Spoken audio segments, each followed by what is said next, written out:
Dear friends, please like, subscribe, comment and share my channel. Okay, thank you.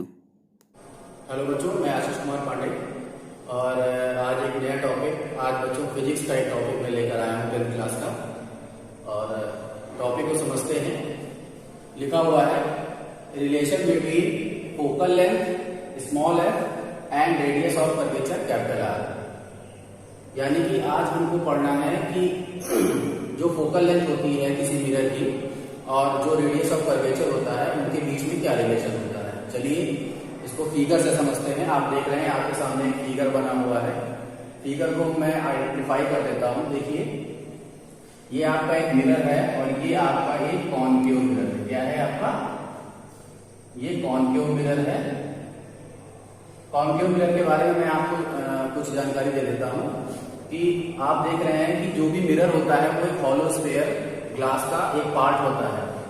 और अगर hollow sphere glass के part के हम टुकड़े करते हैं या उसे कट करते हैं तो जो भी पार्ट हमें मिलता है, जैसे हम मान लेते हैं जो पार्ट हमें मिलता है या कहते हैं कि कर्व पार्ट में मिलता है, तो अगर आपको एक ऐसा कर्व पार्ट मिले जिसमें आउटर बुल्गिंग पार्ट पे पॉलिश हो, देखिए ये एक कर्व पार्ट है और इसके आउटर बुल्गिंग पार्ट पे क्या है, पॉलिश हो और इनर डीप सरफेस से हम यूज करें एज अ रिफ्लेक्टिंग सरफेस, तो ऐसा जो आपका मिरर है वो हमारा कहलाएगा कॉनकेव मिरर। तो चलिए आप देख रहे हैं ये कॉनकेव मिरर है और कॉनकेव मिरर पे ये पॉइंट पी है जिसे हम पोल कहते हैं, और आप देख रहे हैं ये पॉइंट सी है जिसे हम सेंटर ऑफ कर्वेचर कहते हैं। अब आगे हम देखेंगे कि एक रे हमारी एबी है जो कि कॉनकेव मिरर के पॉइंट बी पर इंसिडेंट कर रही है। आप जान रहे हैं कि जो हमारी लाइन एबी है वो हमारी जो ये प्रिंसिपल एक्सिस है उसके पैरेलल हम मानते हैं। ये लाइन हमारी इसके पैरेलल है। अब देखिए जो भी लाइन प्रिंसिपल एक्सिस के पैरेलल होती है और पैरेलल होने के बाद वो कॉनकेव मिरर की रिफ्लेक्टिंग सरफेस पे अगर इंसिडेंट होती है तो after reflection it's passes through it's focus, यानी कि वो लाइन रिफ्लेक्शन के बाद उसके यानी कि मिरर के फोकस से पास होती है। तो आप देख रहे हैं कि ये ए बी डायरेक्शन में जा रही है और आफ्टर रिफ्लेक्शन ये बी एफ डायरेक्शन में निकल रही है, वापस आ रही है। आगे देख लेते हैं। अब देखिए एक रे जो है आपकी बी सी है, या हम कहते हैं कि हमने बी और सी को मिला दिया है, या हम रे की बात कर लें। अगर एक लाइन आपकी बी और सी यानी कि सी से पास हो रही है और वो बी पर इंसिडेंट हो रही है, यहाँ पर एक कॉन्सेप्ट आपको और समझना होगा कि जो रे सेंटर ऑफ कर्वेचर से पास होकर किसी भी मिरर के रिफ्लेक्टिंग सरफेस पे इंसिडेंट होगी तो वो यहाँ पर 90 डिग्री का एंगल बनाएगी। कितना बनाएगी? वो 90 डिग्री का एंगल बनाएगी। तो वो अगर इस डायरेक्शन में जा रही है और तो 90 डिग्री पे इंसिडेंट होने के बाद वो उसी डायरेक्शन में वापस आती है। एक बार फिर से समझ लीजिए कि जो भी आपकी रे सेंटर ऑफ कर्वेचर से पास होती है वो आपके रिफ्लेक्टिंग सरफेस पे इंसिडेंट होने के बाद उसी डायरेक्शन में वापस लौट आती है। तो देखिए सी बी डायरेक्शन में ये जा रही है और रिफ्लेक्शन के बाद ये बीसी डायरेक्शन में वापस आ रही है। चलिए अब हम देखते हैं, यहां से हम लिख सकते हैं सिंस, यहां से देखिए हम लिख सकते हैं कि फ्रॉम लॉ ऑफ रिफ्लेक्शन, आप जानते होंगे there are two laws of reflection. आप देखिए फ्रॉम लॉज ऑफ रिफ्लेक्शन के अकॉर्डिंग हम लिख सकते हैं angle I is equal to angle R. आप देख रहे हैं यहां पे यहां पर क्या हो रहा है कि एक रे ए बी इंसिडेंट हो रही है और वो बीसी बी एफ डायरेक्शन में वापस आ रही है। तो यहां से जो एंगल आई है वो एंगल है हमारा क्या हो जाएगा, ये हमारा according to law of reflection हमारे ये दोनों एंगल इक्वल हो जाएंगे। इसके बाद देखिए हम लिख सकते हैं सिंस, हम लिख सकते हैं सिंस जो साइड हमारी ए बी है वो पैरेलल होगी साइड पीसी। आप देख रहे हैं जो साइड हमारी ए बी है वो पीसी के पैरेलल है। देयरफॉर और हम कह सकते हैं जो आपकी सीबी है, सीबी इज ट्रांसवर्सल, एक कॉन्सेप्ट यहाँ पे काम करेगा, जब भी कभी दो पैरेलल लाइन को एक ट्रांसवर्सल लाइन कट करेगी तो उनके बीच में बने हुए अल्टरनेट एंगल हमारे इक्वल होंगे। तो यहाँ पर यही कॉन्सेप्ट काम करेगा हमारा। देखिए AB जो साइड है वो BC के पैरेलल है, तो हम कह सकते हैं कि जो हमारा एंगल I है वो एंगल अल्फा के इक्वल होगा। Therefore angle ABC is equal to angle PCB. Therefore, we may write angle I is equal to angle alpha.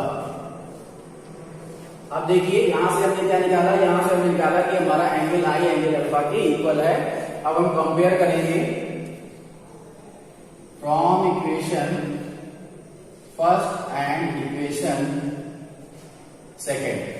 अब हम देखिए इक्वेशन में कंपेयर करेंगे, यहां से I की वैल्यू R के इक्वल है, यहां से I की वैल्यू अल्फा के इक्वल है। तो from equation first and second we have angle यहां से लिख सकते हैं हम angle I equal to angle R and angle I equal to angle alpha. Then we may write angle R is equal to angle alpha. अब देखिए हमने ये प्रूव कर दिया कि एंगल अल्फा एंगल आर के इक्वल है। अब हम चलते हैं in triangle BFC। In triangle BFC को देख लीजिए, BFC। अब यहां पर एक कॉन्सेप्ट काम आएगा, अगर कोई ट्रायंगल हमारा होता है और ट्रायंगल में अगर अपोजिट एंगल इक्वल होते हैं तो उनके अपोजिट साइड भी हमारी इक्वल होगी। देखिए एंगल BFC में अल्फा आर के इक्वल है, तो हम कह सकते हैं अल्फा के अपोजिट साइड BF आर के अपोजिट साइड CF के इक्वल होगी। देयरफॉर सिंस हम लिख सकते हैं angle R is equal to angle alpha from equation third. Therefore अब एंगल R के अपोजिट जो साइड है वो क्या है, वो है हमारी CF,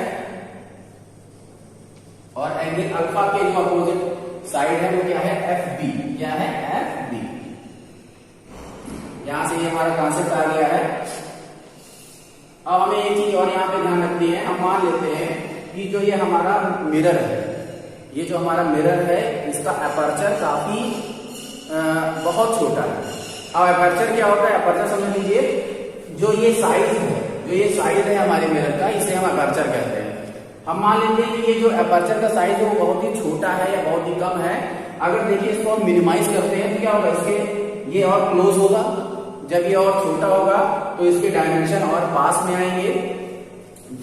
लिख लेते हैं since aperture of mirror is very small. लिख लेते हैं aperture of mirror is very small. Therefore हम मानते हैं कि जो इसका एपर्चर है बहुत ही छोटा है, तो उस कंडीशन में जो भी इसके डायमेंशन है या जो भी इसके पॉइंट्स हैं वो क्या होंगे, वो बहुत ही पास में आएंगे। और हम मान लेते हैं कि इतना छोटा है कि जो हमारा ये B पॉइंट है वो लगभग P पे लाई करेगा। कहां पे लाई करेगा, P पर लाई करेगा। तो हमने लिखा therefore aperture is very small, therefore point B lies on P। लगभग ये पॉइंट B हम मान लेते हैं कि ये P पे लाई करेगा। जब ऐसी कंडीशन होगी तो आप देखिए जब ये पॉइंट B लगभग P पे आ जाएगा तो हम ले सकते हैं देयरफॉर जो FB है हमारा वो लगभग FP के बराबर हो जाएगा। क्या हो जाएगा, FB हमारा FP के बराबर हो जाएगा। अब देखिए यहां से हमने FB किसके बराबर किया है, CF के बराबर किया है। देयरफॉर तो CF किसके बराबर हो जाएगा, हमारा CF हमारे FP के बराबर हो जाएगा। एक बार और समझ लीजिए, यहां से हमने कहा कि हमारा मिरर का एपर्चर बहुत छोटा है। जब मिरर का एपर्चर बहुत छोटा है तो हम मान सकते हैं कि जो FB है वो लगभग FP के इक्वल होगी। ठीक है, यहां पर देखिए, यहां पर CF हमने प्रूफ किया है कि ये FB के इक्वल है। तो देखिए CF FB के इक्वल है और एफ के इक्वल है, तो दोनों को कंपेयर करेंगे तो सी एफ किसके बराबर हो जाएगी, एफ पी के बराबर हो जाएगी। ठीक, और ये दोनों किसके बराबर हैं, ये दोनों हमारी स्मॉल एफ के बराबर हैं, जिसे हम कहते हैं फोकल लेंथ। क्या कहते हैं हम इसको, फोकल लेंथ कहते हैं। देखिए पोल से फोकस के जो बीच की डिस्टेंस है उसे हम क्या कहते हैं, उसे हम फोकल लेंथ कहते हैं और इसकी स्मॉल एफ से डिनोट करते हैं। वैसे ही ये देखिए अब हमने क्या प्रूव किया कि P से F की जो डिस्टेंस है उसे स्मॉल f से डिनोट करते हैं, जिसे फोकल लेंथ कहते हैं। और यहां से जो FP है वो CF के बराबर है। देखिए FP किसके बराबर है, CF के बराबर है, तो यानी कि ये दूरी F होगी, तो ये भी दूरी क्या हो जाएगी हमारी, ये भी दूरी हमारी F हो जाएगी। ठीक, अब देखिए सिंस अब हम बात करते हैं CP। अब देखिए CP की अगर हम बात करें तो CP को लिख सकते हैं CF प्लस FP। फिगर से देखिए CP जो बराबर होगी वो CF प्लस FP के बराबर होगी, और आप जानते हैं कि जो CF है और FP ये दोनों F के बराबर हैं, तो ये F हो जाएगा और ये प्लस F हो जाएगा बराबर ये 2F हो जाएगा। क्या हो जाएगा, ये बराबर 2F हो जाएगा। अब देखिए CP किसके बराबर है, आप जानते हैं पोल, और ये C है सेंटर ऑफ कर्वेचर। मैंने आपको बताया था कि जो the distance between the pole and its centre of curvature is known as radius of curvature. यानी किसी भी मिरर के पोल से उसके सेंटर ऑफ कर्वेचर की जो बीच की दूरी होती है वो उसके रेडियस ऑफ कर्वेचर के इक्वल होती है, और इसको हम लोग कैपिटल आर से डिनोट करते हैं। देखिए यहाँ पे कैपिटल आर लिखा हुआ है, तो हम यहाँ पे CP को क्या लिख सकते हैं, कैपिटल आर। तो बच्चों यहाँ से एक रिलेशन निकल के आ रहा है कि जो R की वैल्यू है वो किसके इक्वल है, वो 2F के इक्वल निकल कर आ रही है। यानी कि जो आपका रेडियस ऑफ कर्वेचर होता है वो just 2 times of its focal length. यानी कि जो भी आपके मिरर का रेडियस ऑफ कर्वेचर है वो जस्ट 2 टाइम्स यानी कि 2 गुना है आपके फोकल लेंथ के बराबर होगा। तो उम्मीद है दोस्तों बच्चों आपको ये टॉपिक समझ में आया होगा, और आज के लिए इतना ही बच्चों, और मिलते हैं इसके अगले टॉपिक में। तब तक के लिए धन्यवाद।